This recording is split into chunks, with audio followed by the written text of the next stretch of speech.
Excuse me? Why do you look like me? I don't look like you. You look like me.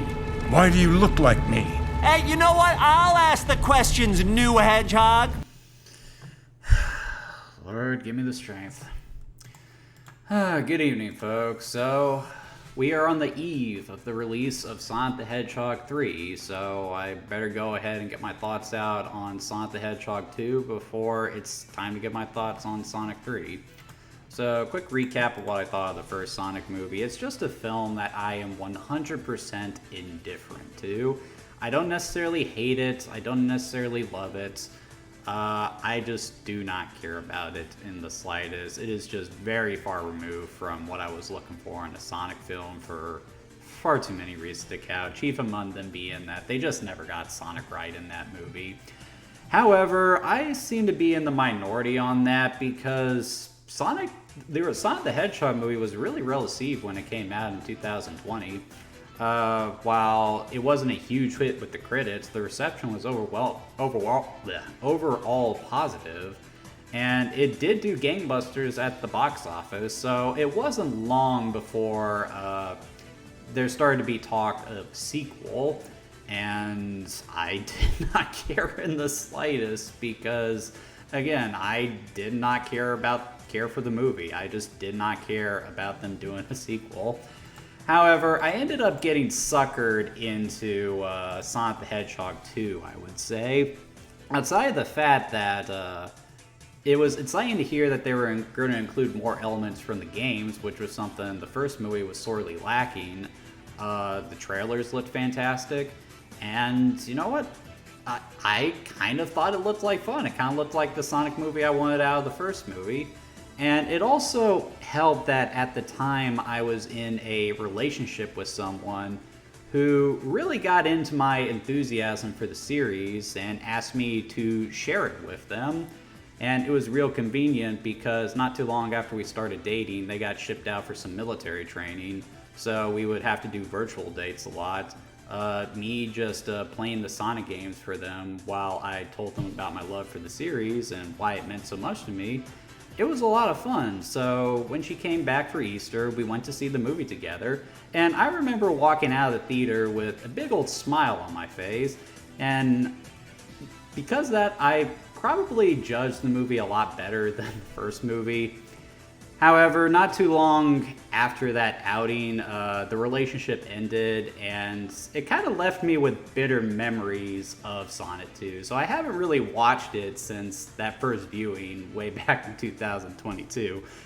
But I felt the need to give it another watch with the third movie coming out. And after giving it another chance, I gotta say, yeah, it's not as good as I remember. I think I just enjoyed seeing it with someone special more than I enjoyed the actual movie. So, in Sonic 2, Sonic has taken up a hobby of fighting crime since the first movie, but unfortunately he proves to be pretty incompetent at it. So, Donut Lord, who has sort of taken up residence as Sonic's surrogate father, I guess, encourages him to sit tight and wait for a situation where his powers would actually be needed. And that situation presents itself almost right away as Eggman has found his way back to Earth. And this time he's brought Knuckles the Echidna, a member of the warrior tribe that sort of pushed Sonic to flee to Earth in the first place. Knuckles has come to Earth to find a map that Sonic has, which will lead him to a mystic gem called the Master Emerald, which will grant whoever holds it unlimited powers. Knuckles wants it so that he can keep it safe and get it out of Sonic's hands, who he views as the enemy, of course. And of course, Dr. Robotnik agrees to help Knuckles get it, mostly so that he can take the emerald for himself. So now Sonic has to find the emerald first in order to keep it out of Eggman's hands, and he's not alone this time as Tails has shown up and is down to help Sonic on his quest to save the world. So based on that, it probably does sound like an improvement on the first movie, doesn't it?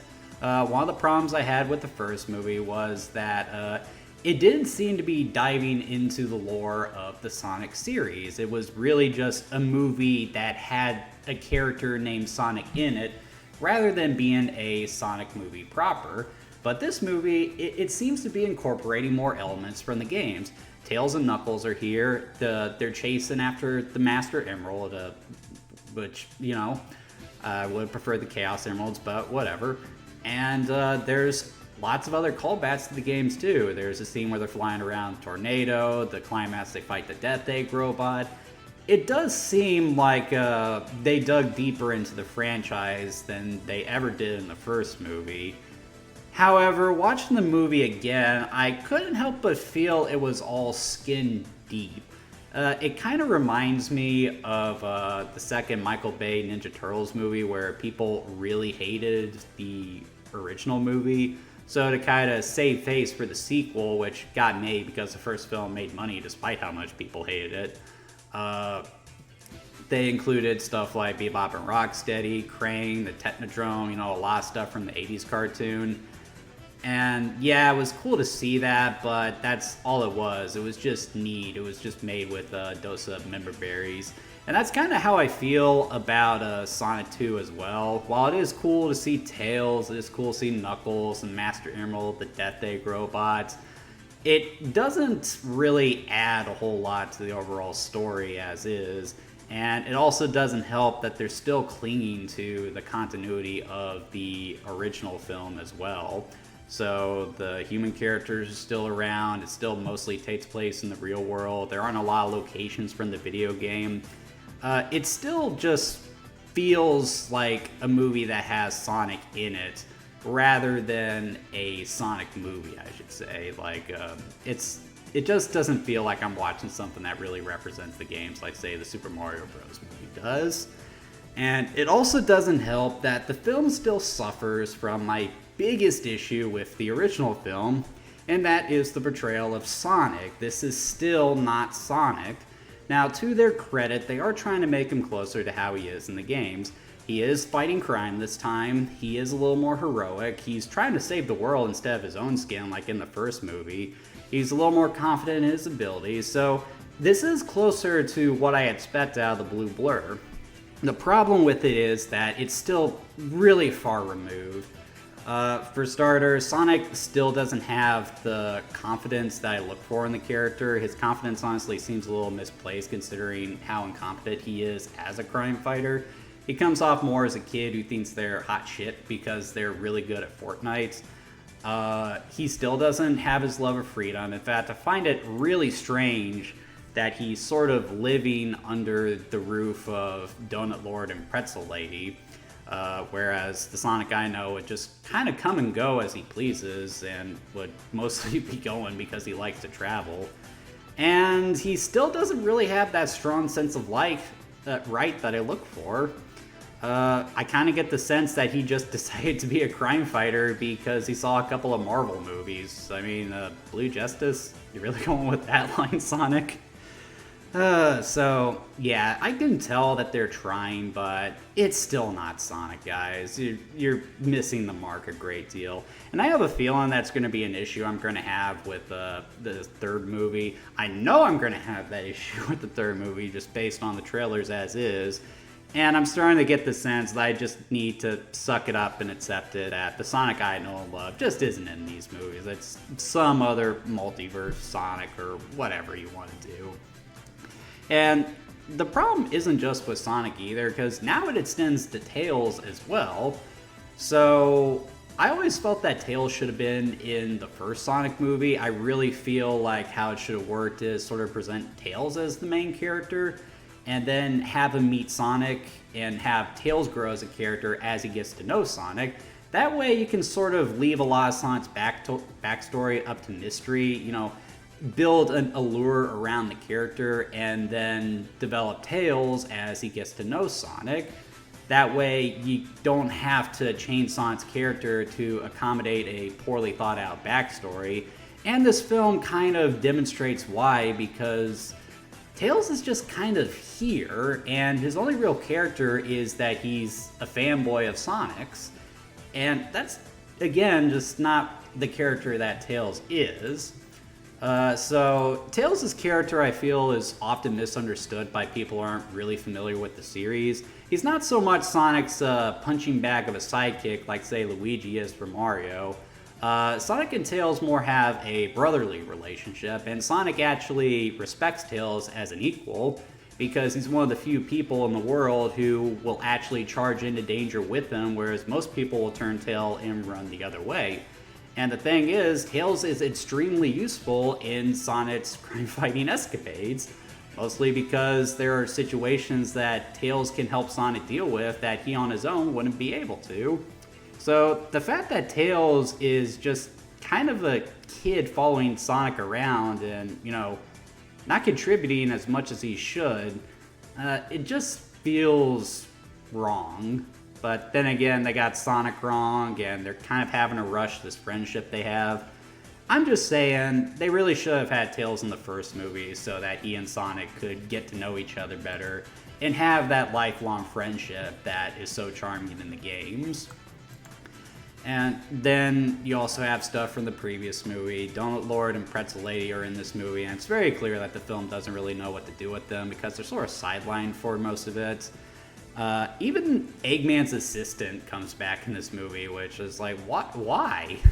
Speaking of Eggman, though, he did grow on me in this movie, and that's primarily because now he's not associated with Gun, and he's really just not hiding the fact that he's just a megalomaniacal madman who's just trying to consolidate power more than anything else. That's probably why he sided with the United States government anyway. He just knew that he could convince them to give him money and that he could use that to fund his, mad scientist ways, just as long as he pretended to do what they want.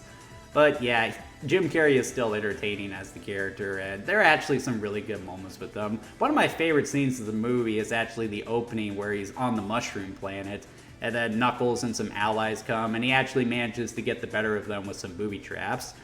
Say what you will about Eggman and his poorly thought out attempts to fight Sonic, but he can be a really good combatant when the situation calls for it. But the character for me that really steals the show is Knuckles, and the primary reason for that is unlike Sonic, unlike Tails, and sort of unlike Eggman, they got Knuckles pitch perfect in this movie.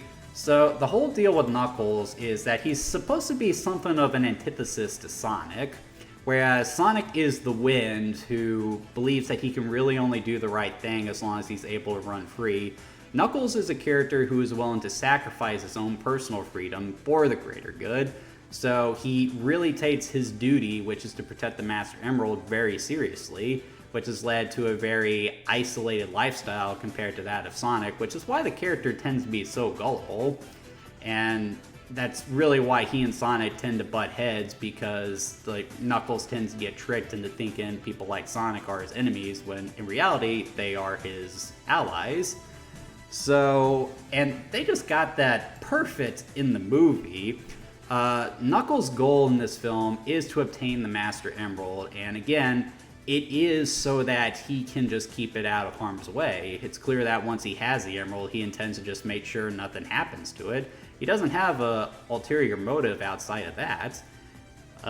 His relationship with Sonic in the movie, he doesn't necessarily view Sonic as his enemy. He does feel like Sonic represents the people his clan fought to resist, but he really is only fighting Sonic because he's something of an obstacle in his path to obtain his goal, which I think actually works better than even in the games, where all it is just Robotnik, a complete stranger, saying, "Oh, Sonic is the bad guy, you should kick his butt." And this, the reason Knuckles and Eggman end up teaming up is because they share a common enemy, and that is Sonic, and Knuckles genuinely believes that Eggman is going to help him find the Master Emerald.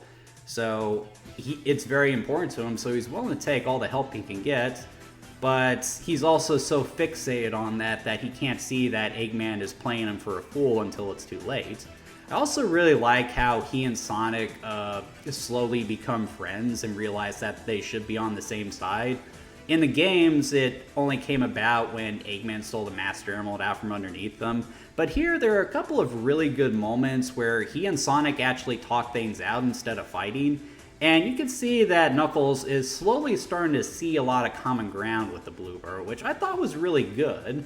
So, yeah, I'm really happy they got Knuckles right, and it really bugs me that it wasn't through the efforts of the director, it wasn't through the efforts of the writers, and it certainly wasn't through the efforts of the stiffs and suits that they got the character so right.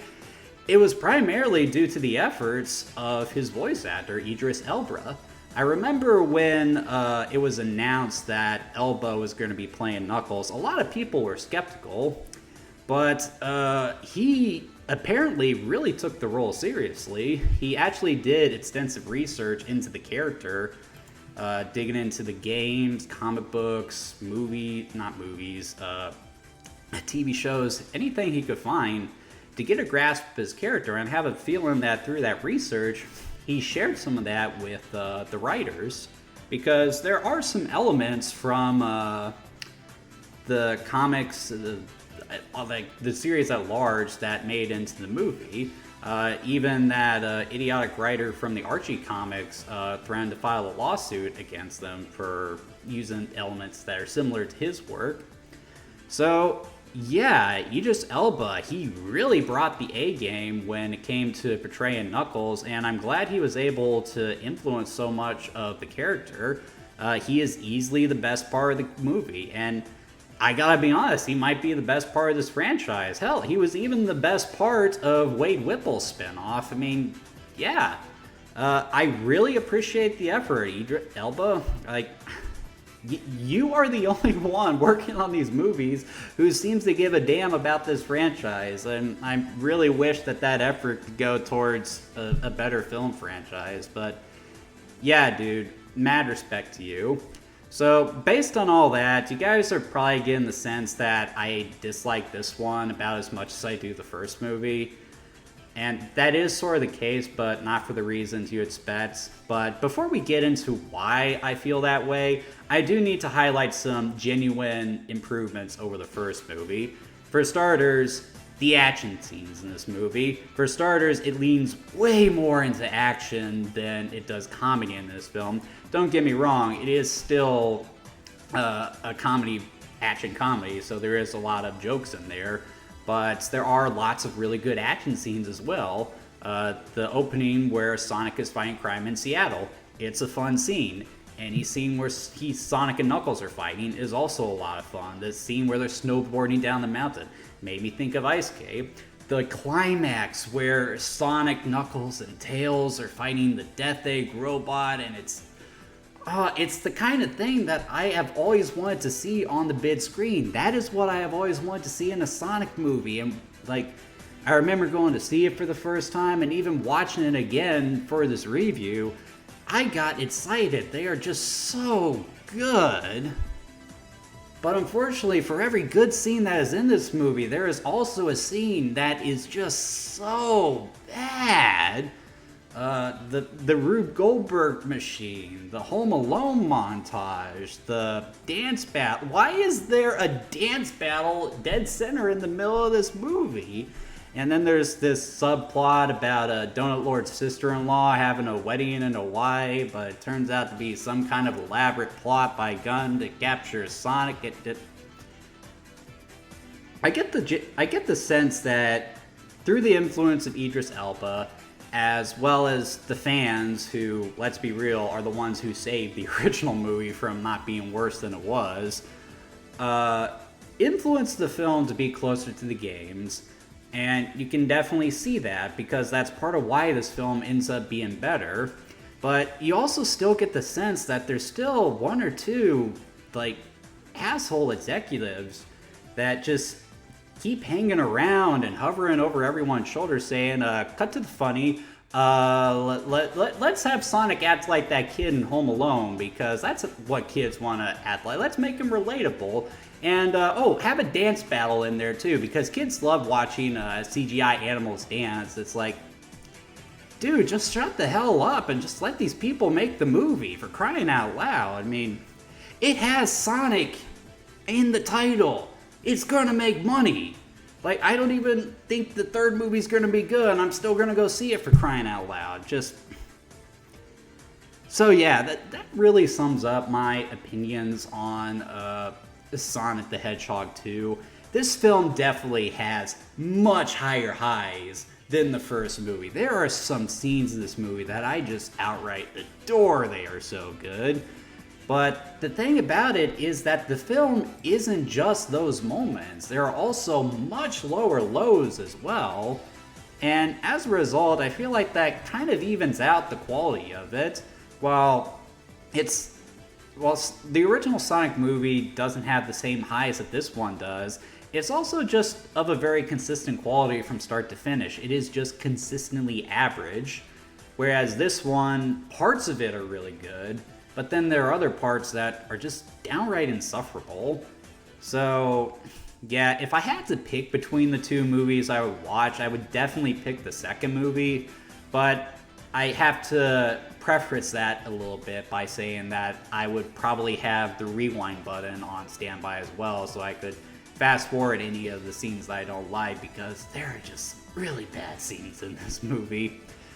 But yeah, so I don't really like this one much more than the first movie. Like if I could only pick one movie, this is the one I would pick. But yeah, I'm just as indifferent to it as I am the first movie. So yeah, that's my overall thoughts on the Sonic film franchise. So plan to see the third one tomorrow. Once I see it, I'll give you guys some thoughts on it. But until then, you guys have a good night and take care.